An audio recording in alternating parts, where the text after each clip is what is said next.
আসসালামু আলাইকুম সম্মানিত ভিউয়ার্স, আজকে আমি একটি নতুন ভিডিও নিয়ে এসেছি। আজকে এই ভিডিওতে আমি দেখাবো কিভাবে হোম মেনুর অধীনে আপনারা কোনো টেক্সটকে বোল্ড করবেন, ইটালিক করবেন, আন্ডারলাইন করবেন, ফন্ট সাইজ চেঞ্জ করবেন, ফন্ট স্টাইল চেঞ্জ করবেন। তাহলে আমি আর দেরি না করে শুরু করছি। সম্মানিত ভিউয়ার্স, আমি কিছু এখানে টেক্সট লিখে রেখেছি। আজকে প্রথমে আমি যে জিনিসটা দেখাবো সেটা হচ্ছে যে কোনো লেখাকে আপনি কীভাবে বোল্ড করবেন বা কোনো শব্দকে বা কোনো লাইনকে বোল্ড করবেন। তাহলে এখানে আমি প্রথমে তো যে কাজটা করতে হবে সেটাকে এখানে উপরে মার্ক করে নেব। মার্ক করার পর দেখুন এই যে হোম মেনুর অধীনে এই যে নিচে রয়েছে ফন্ট ভাগের এই যে এখানে বি রয়েছে, বিতে বোল্ড। এখানে যদি আমি একবার দিই তাহলে বোল্ড হয়ে যাবে। এই দেখুন এই লেখাটা কিন্তু বোল্ড হয়েছে। আমি যে লাইনটিকে আমি মার্ক করেছি বা সিলেক্ট করেছি ওই লেখাটি কিন্তু বা ওই লাইনটি কিন্তু বোল্ড হয়ে গেছে। আমি আবার এটাকে মার্ক করে যদি আমি আবার ওখানে আবার বিতে দিই তখন আবার কিন্তু নর্মালে চলে আসবে আর কি। তাহলে আমি আবার এই লাইনটি করে দেখাচ্ছি। যদি আমি চাই যে পুরা লেখাগুলোই আমি বোল্ড করব তাহলে পুরাটুকুই সিলেক্ট করতে হবে। সিলেক্ট করার পর বিতে ক্লিক করব, তাহলে দেখুন এখানে কিন্তু বোল্ড হয়ে গেছে। আমি যদি পূর্বের অবস্থায় ফিরে যেতে চাই তাহলে আমাকে কী করতে হবে, এটি মার্ক করতে হবে। মার্ক করে আবার আমি বিতে ক্লিক করব, বোল্ডে ক্লিক করব, তাহলে কিন্তু আমার আগের মতো নর্মালে চলে আসছে।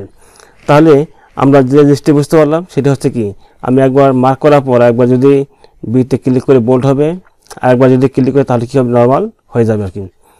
এখন এখানে দেখুন আমি এটাকে বোল্ড করব। এখানে আবার করার পর আমি যদি এটাকে নর্মাল করতে চাই তাহলে আমি দুই ভাগে করতে পারি। একটা আবার এখানে যদি বোল্ড দিয়ে দিই তাও চলে আসবে, আর যদি ব্যাক করি তাও কিন্তু চলে আসবে নর্মালি। এখন আমি দেখাবো কীভাবে আমরা লেখাকে ইটালিক করব বা বাঁকাবো। সম্মানিত ভিউয়ার্স, ঠিক তেমনিভাবে আমরা এখানে যে কোনো আমি যে অংশটুকুকে আমি বোল্ড ইটালিক করতে চাই তাহলে আমি এইটুকু আগে মার্ক করব। মার্ক করার পর এই যে ইটালিকে ক্লিক করব। এবার দেখুন এই লেখাটা কিন্তু বেঁকে গেছে। এখানে 1 2 3 4 5টি লাইন কিন্তু বেঁকে গেছে, আর বাকি 3টি লাইন কিন্তু বেঁকে যায়নি।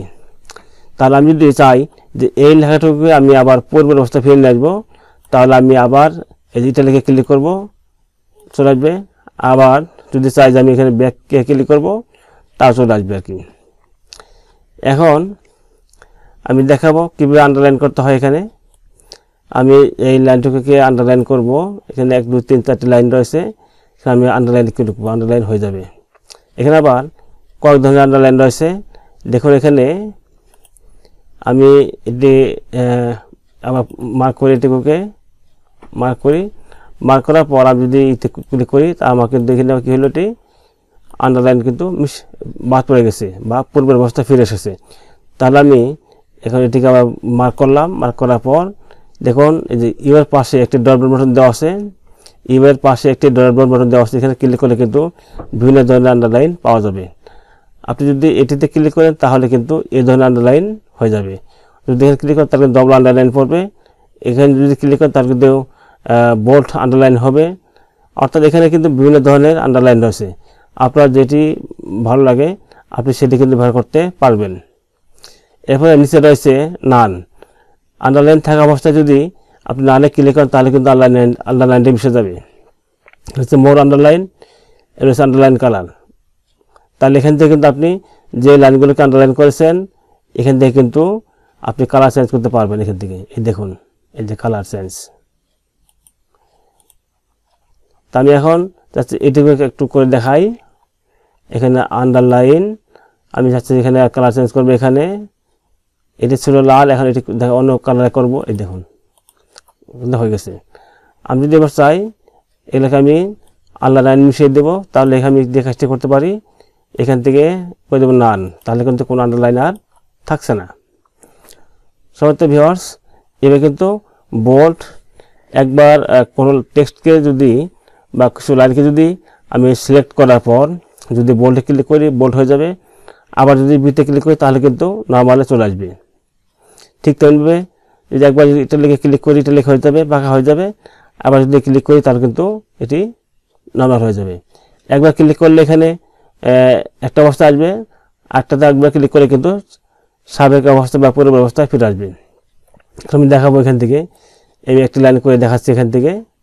এখানে আমি ফন্ট চেঞ্জ করবো, এখানে দেখুন আমি এইটুকু কিন্তু আমি কিন্তু কী করছি, সিলেক্ট করেছি, কিন্তু আমি অন্য একটি ফন্টে ধরেছি, তাহলে কিন্তু ওই ফন্টে কিন্তু চলে এসেছে আর কি। আপনার যে ফন্টে আপনি চাচ্ছেন এখানে ধরলে কিন্তু এর প্রিভিউ দেখা যাবে। এই যে এখানে প্রিভিউ দেখা যাবে। এখান থেকে আমি যখন চাচ্ছি যে এই লেখাটুকু আমি পূর্ব অবস্থা ফিরে নিয়ে যাব, তাহলে আগে আমার কী ছিল, আমি এখান থেকে ব্যাক করতে পারি চাইলে, আবার আমি এখান থেকে ব্যাক করতে পারি।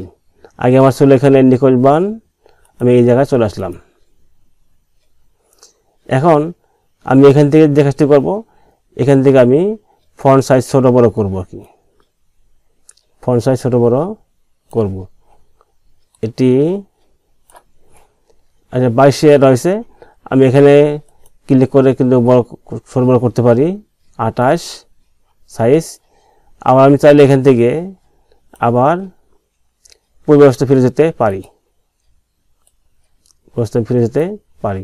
আমি যদি আমার 22 দিয়ে দিই তার কিন্তু আবার আগের মতো হয়ে যাবে। এটা একটা সিস্টেম। আবার চাইলে আপনি দেখুন এই যে ফন্টের যে ড্রপডাউন বাটন রয়েছে, এর পাশে কিন্তু এর উপরে একটা ড্রপডাউন বাটন রয়েছে, বা পাশে একটা রয়েছে, এটা হচ্ছে ঊর্ধ্বমুখী উপর দিকে। আপনি এখানে ক্লিক করে তার কিন্তু বড় হবে। আবার এর পাশে যে একটা ড্রপডাউন বাটন রয়েছে, এটা কিন্তু এর মাথা কিন্তু নিচের দিকে, যদি এই জায়গায় ক্লিক করে তাহলে কিন্তু ফন্ট ধীরে ধীরে ছোটো হতে থাকবে। এই যে দেখুন, আর এখানে ক্লিক করলে বড় হবে। আপনি আবার চাইলে এখান থেকে সরবরাহ করতে পারেন, সমস্যা নেই। আপনার কাজের সুবিধার জন্য যে প্রয়োজন আপনি সেটি করতে পারবেন। সমস্ত ভিউয়ার্স, আমি এখন একটা বিষয় দেখাবো। এখানে আগে আমি স্বাভাবিক অবস্থায় চলে যাই।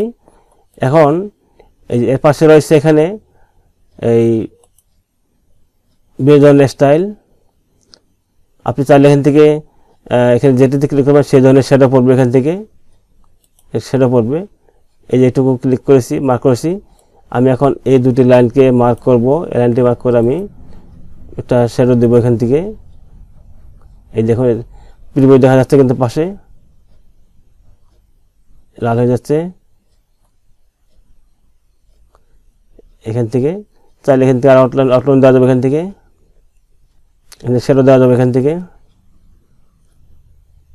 এখানে গোলতে যদি ধরি তাহলে আমি যেটুকু মার্ক করেছি ওইটুকুতে কিন্তু এরকম কিন্তু গোলো পড়বে। এই যে আমি চাচ্ছি যে পূর্ব অবস্থা ফিরে যাব, তাহলে আমি এখান থেকে ব্যাক করতে পারি। এরপরে রয়েছে এখানে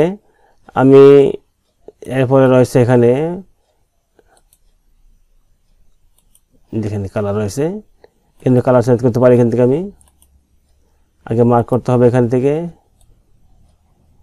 মার্ক করে দিলাম।